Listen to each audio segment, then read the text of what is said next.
दादू report हाकिम मशहूरी दादू शहर से बुखारी कॉलोनी में अड़ा दिया गदागर कंदर डिंगरी फातिमा दी खुदाबक सोलन के साथ पंज जड़न पर एजेंसी जाती करे एतराज होगी वीडियो भरण वाले मामले जो मुबैना तौर दादू से वडेरी मोहम्मद हुसैन सोलंकी बरा बेन जवाबदार अब्दुल जब्बार उर्फ जग्गू इकरार उर्फ इसरार पवार सां झरगो करे 9 लाख रुपया दंड विझण वाले मामले निजी टीवी ते खबर हलण ते दादू एस सेक्शन थाने ते सरकार पराव फरियादी SIP उमरदीन सोलंकी इताद खिदमत कमेटी जिले दादू चेयरमैन वडेरी मोहम्मद हुसैन सोलंकी ते FIR गुनाह नंबर 172/2024 तहत केस दाखिल करे वडेरी के फर्स्ट सिविल जज जुडिशियल मजिस्ट्रेट जी अदालत में पेश कियो वियो।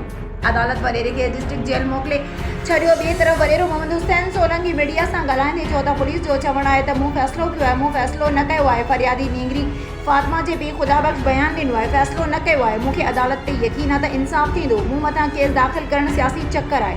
पुलिस वांगार पई वई। मां सोलंकी बिरादरी जो नेक मर्द आहियां। जेको थियो आहे ग़लति आहे। केसनि ऐं जेलनि खां डिॼण वारो न आहे।